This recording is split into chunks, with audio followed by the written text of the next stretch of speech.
Donna lived with her husband Walter, who had grown increasingly controlling despite being a stay-at-home spouse. While Donna worked hard to provide for them, Walter managed the household, a setup meant to foster stability. Yet, his domineering nature undermined her efforts, making her feel as though her contributions were insignificant. One day, Walter announced, with a smug grin, that he would allow his parents to move into their home, suggesting that Donna could relocate to live with her in-laws without consulting her. Stunned into silence, she couldn't believe his audacity, especially since she owned the house. This moment marked a breaking point. She had endured Walter's overbearing behavior for too long. He often issued commands, treating her as if he were entitled to do so.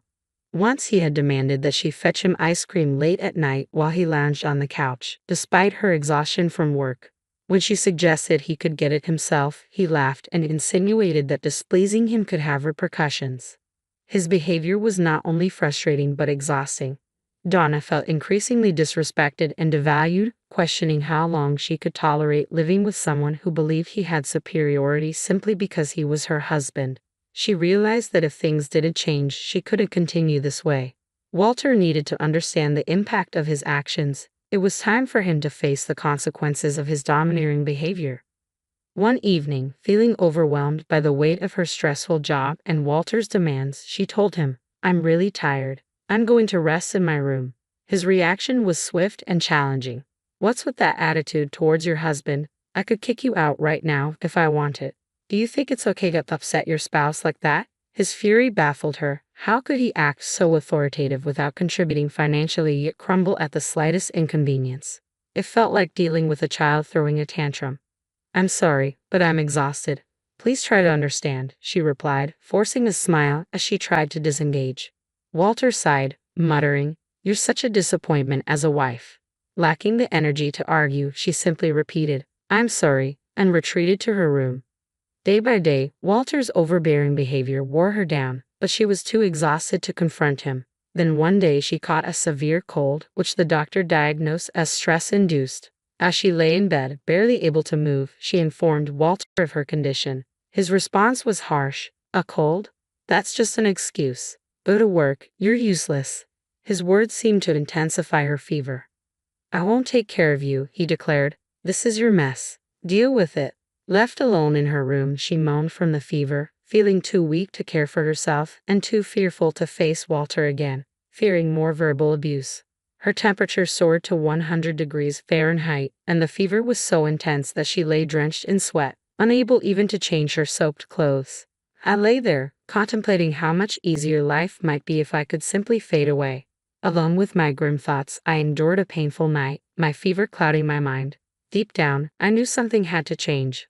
As the sun dipped below the horizon and the stars took their place in the night sky, a profound sense of loneliness and doubt washed over me. I yearned for Walter's support, not to cure my fever, but just for him to bring me an ice pack, apply a cool compress, and check in on me.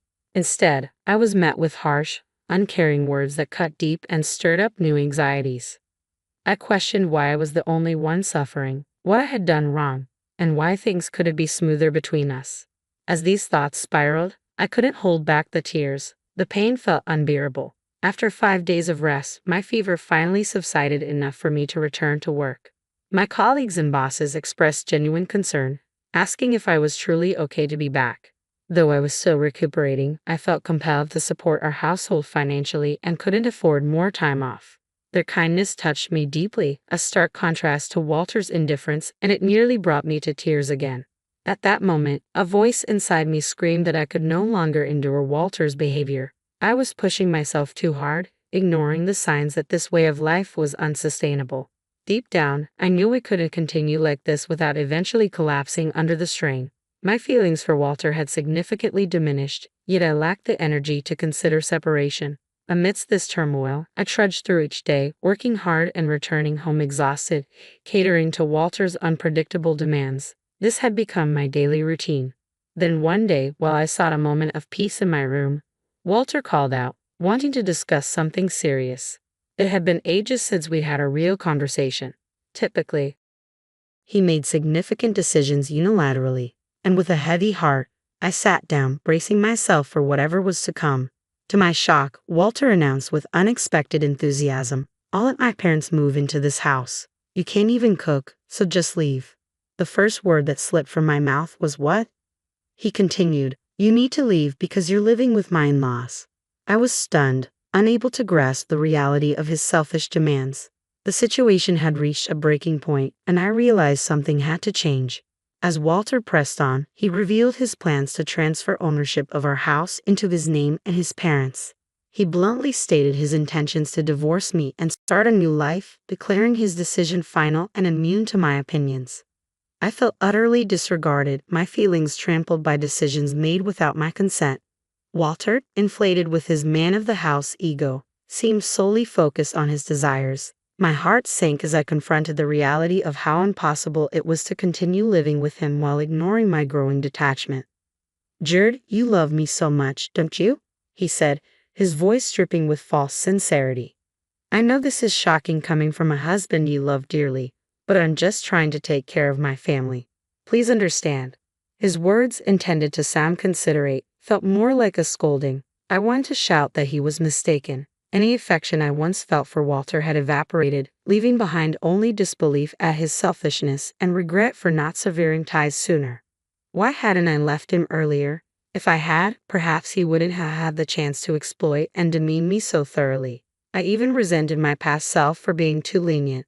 As he watched my visible distress, Walter misread my pain as lingering love, believing I couldn't bear the thought of a divorce. But he was mistaken. My feelings for him had long faded into nothing more than disdain for a man who falsely assumed I still cared. Determined to set things straight, I said firmly, "Fine then, I'll leave." Walter gasped, clearly taken aback. He hadn't anticipated my readiness to accept the divorce and move on. He needed to understand that the version of me who always bailed him out was gone for good. From now on, whatever happened to Walter would be his burden to bear alone because our relationship was over. Seeing my resolve, Walter stood there, shocked and frozen. I seized the moment, heading to my room to pack the essentials. I knew I couldn't take any larger items today and would need to arrange for movers later. As I began to pack, Walter hurried over, perhaps finally grasping the gravity of the situation. His voice trembled with uncertainty as he asked, "Are you sure about this? If we divorce, we'll be strangers." I smiled softly and replied, "I've already fallen out of love with you. Letting go feels like a weight has been lifted off my shoulders." Walter stood there, bewildered and lost. I nodded, thanked him for the years we had shared, and walked out of the house. His worried expression lingered in my mind as I made my way back to my parents' home. When I explained everything to my parents, they reacted with fury at Walter's behavior but soon calmed down, reassured by my resolve and the plan I had in place. I began to recuperate at their home, taking the first steps to initiate the divorce proceedings. After I sent the divorce papers, Walter messaged me, "Are you sure about this? I don't know if it's really a good thing." I replied, "I don't have any feelings for you anymore. If we've gone this far, there's no turning back." His message concluded with a request to expedite the divorce. "I feel so much better now that you're gone, so fill out the papers quickly." I replied, but he didn't respond. A few days later, I received the completed divorce papers from Walter, his sections already filled out. I promptly filled out my part and submitted it to the county office. Just like that, Walter and I were officially divorced. During the proceedings, we divided our assets. Walter insisted on keeping the house, so I transferred ownership to him and chose to move on. The house had never truly felt like home. It was more of a burden. Instead, I sought alimony from Walter. Walter's parents initially covered his expenses since he wasn't working, but he was now job hunting, likely planning to repay them once he found employment. However, as is often the case, reality doesn't always align with plans. A month after the divorce was finalized, I had moved out of my parents' home into a new place, enjoying a more peaceful life. Then I received a call from Walter. Honestly, it was annoying. I could guess why he was reaching out. Ignoring him might lead to more complications, so I knew I had to address it sooner or later for the sake of my future. I answered the phone with a firm, "Hello, what do you want?" I was completely fed up and wanted him to get straight to the point. Reluctantly, I listened as he pleaded, "Please help me." His desperate tone made me chuckle. Walter was clearly in a tough spot, and while part of me felt distant, another part was mildly amused by the irony of his desperation. His call caught me off guard. I hadn't expected things to deteriorate so quickly. What's going on? You need to tell me the whole story, I replied, half amused by the situation. I suspected why Walter might be struggling, but I wanted him to lay it all out himself. With a hesitant voice, stumbling over his words, Walter began to explain. He had taken over the house after our divorce and managed fine for a month. However, he now faced a rent payment he couldn't meet due to his unemployment.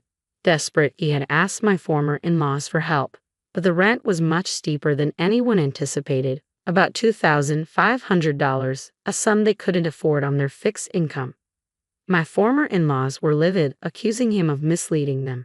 This isn't what we agreed to, they insisted, placing the blame squarely on Walter. Feeling lost and unsure, he called me, nearly in tears. I didn't realize the rent would be so high. The place is a mess now. What are you going to do about it? Frustrated and overwhelmed, Walter was now trying to pin the blame on me.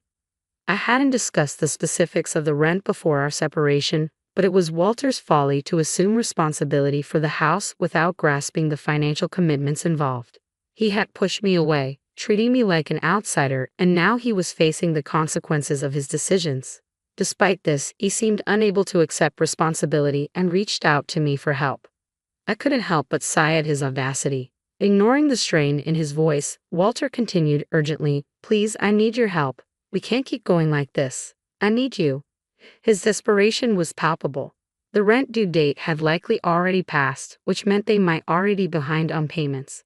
The landlord of that house was known for being temperamental and strict about deadlines. I recalled the warnings I had received while living there. Never be late with the rent.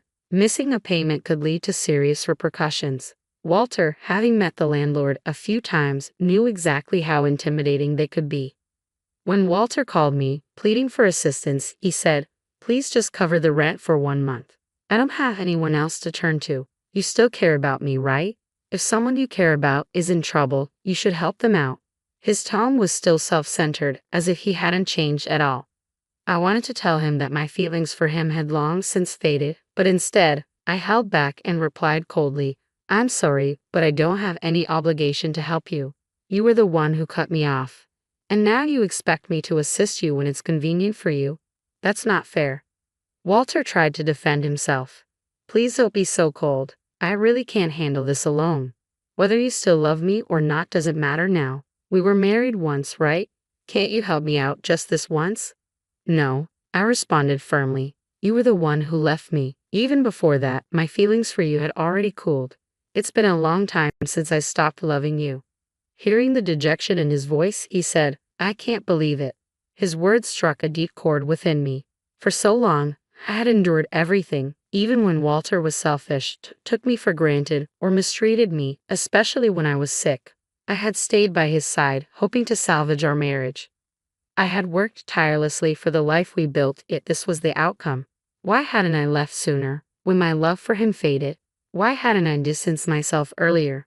Regrets flooded in, mingling with the anger I felt toward him. Walter never truly faced me. He never showed real concern, never protected me, and never embraced the idea of navigating life together as a team. All this time, he treated me like a maid, a mere money-making machine. Each time he acted this way, he seemed oblivious to my suffering. And now, despite all this being a result of his actions, he came pleading for help, as if he were the victim. His self-centered attitude was repelling. "Please help me, I'm begging you. What about getting married again? Let's start over properly this time. I promise I'll never push you away again," he proposed desperately. I felt a mix of incredulity and annoyance. How could he think a simple plea for help could erase the years of neglect and misunderstanding? His desperation was evident, but so was my clarity in deciding not to fall back into the same pattern. I had moved on, and it was time for Walter to do the same. I chuckled bitterly at his desperate suggestion. "Are you kidding me? All of this is a result of your actions. I've been trying to find peace in my own way for a long time. I kept hoping you would face reality. And now you want me to start over with you, pretending none of this ever happened. Do you expect me to return to those miserable days? That's never going to happen." I refused to go back to that life, no matter what. Emotions overwhelmed me, and tears began to flow. I couldn't tell if they were from anger or sadness. Walter remained silent on the other end, having nothing to say in response to my words. Unable to continue the conversation, I simply said goodbye and hung up. Walter didn't call back, and to avoid hearing his voice ever again, I blocked his number. Later, I heard from mutual friends that Walter and his family had been evicted. He had tried to persuade my former in-laws to cover his rent, but they were furious and refused his request, further upsetting the landlord. With no other options, they were forced to leave. Walter hadn't had much luck finding a full-time job and was now working part-time to make ends meet. Meanwhile, my former in-laws had to sell their house and were now crammed into a rundown apartment, all three of them together. As for me, I focused deeply on my work, and my boss even discussed a promotion. There's a possibility I might become the first female manager in our company, and I've received admiration from both colleagues and juniors. Sometimes friends ask if I'm thinking about marrying again. Honestly, after my past experiences, I have a rather negative view of marriage. The idea of dating or marrying again doesn't appeal to me right now. But life is long, and there's no rush. Many people in this generation live happily unmarried. What matters most to me is living without regrets and staying true to myself. With that in mind, I want to continue navigating life at my own pace, embracing whatever comes my way with strength and independence.